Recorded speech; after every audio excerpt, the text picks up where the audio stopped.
My siblings, please reach out your hands and prayers open. Most High, we ask that I may speak with your voice, that we may hear with your heart.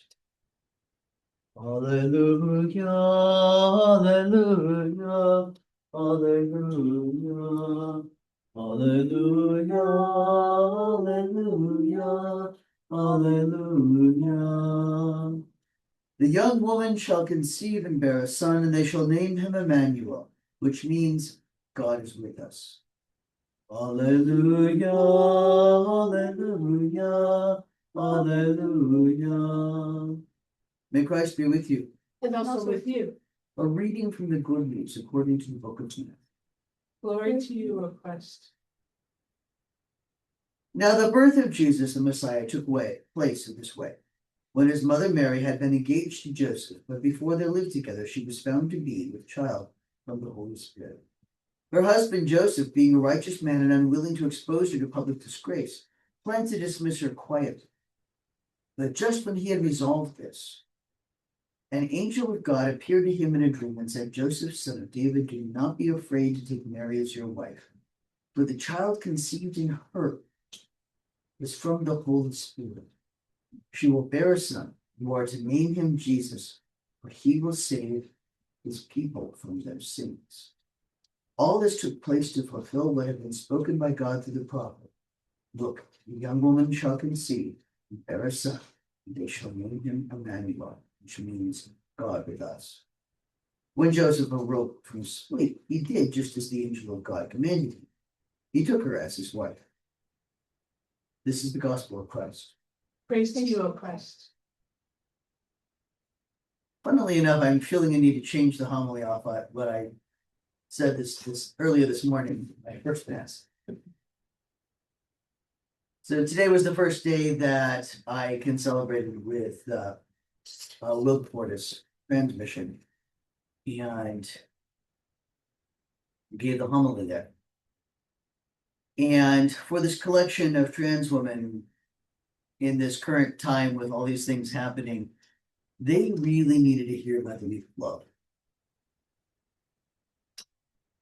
I feel like you guys get that from me on a regular. So I sort of feel like that cup is fairly full. So I want to talk about my boy Joseph. I have a particular fondness for Joseph. Joseph didn't sign up for this in some glorious Magnificat of revolution and wonder. Joseph isn't part of any of this whiz bang. Joseph is an established carpenter, a man of business and craft and care, and yet also chosen. But his role is so much more quiet. Joseph knows the rules. Joseph's heart rises in conflict with the rules. He can't make a stink. She slept around. He can't make a stink. He cannot hurt this. He's got to do it quiet. He knows what he's got to do. He's got to do it quiet. And then, minus the fanfare and minus the public whatever, Gabriel says, no, Joseph, it's okay. In fact, it's more than okay. Joseph is told, remember that you're a son of David? Wait till you see what I'm going to do here. The child conceived in her is from the Holy Spirit. You're going to name him Jesus. Going to name him Yeshua. It's going to be another Joshua. It's going to lead his people in peace.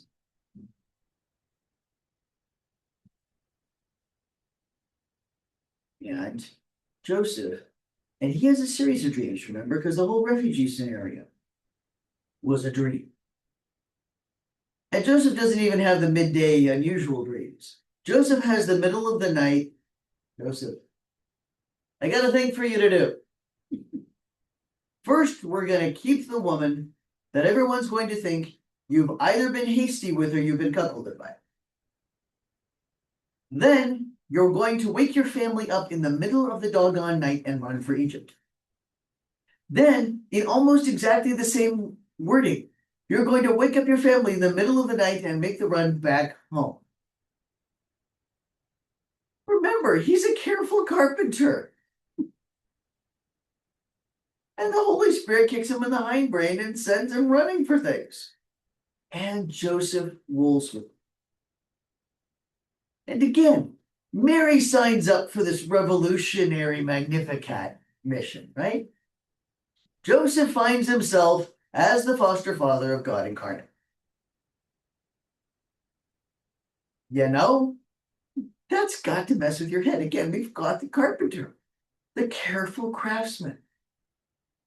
You spend all of your time working that adze, and if you get hasty or you twist that, you've marred the entire piece. This is the Joseph mindset. And here he is, tap, tap, tapping at the humanity of God. But no pressure. Down at the grotto, there are a number of rosary walks.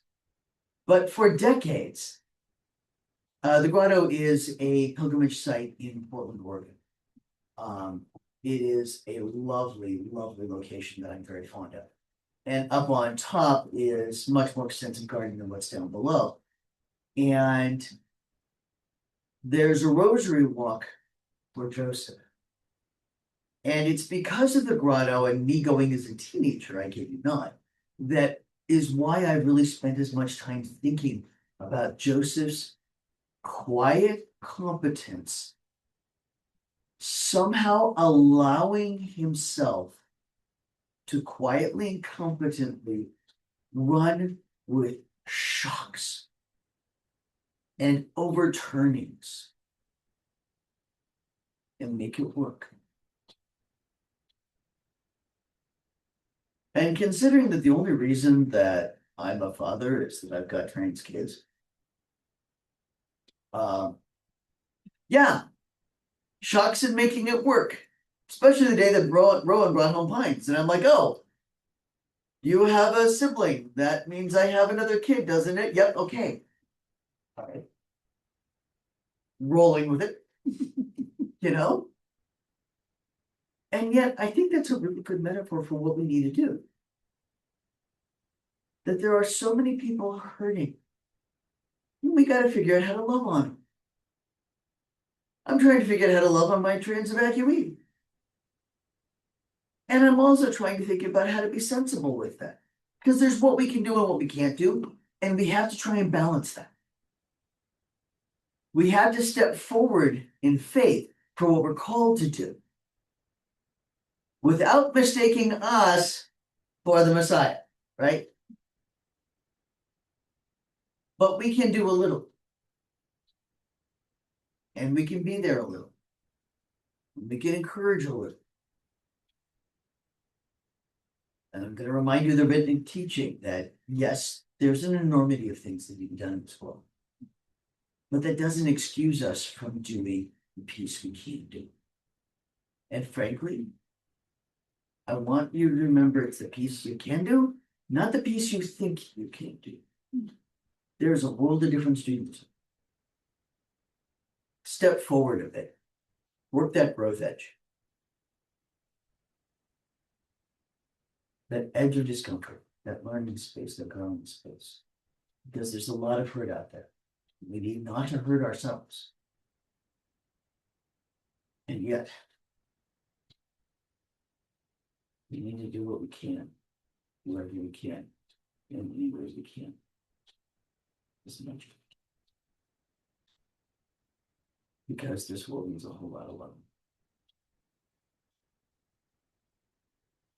And we happen to be the incarnation that's left here of a whole lot of love. So let's talk about how to do that.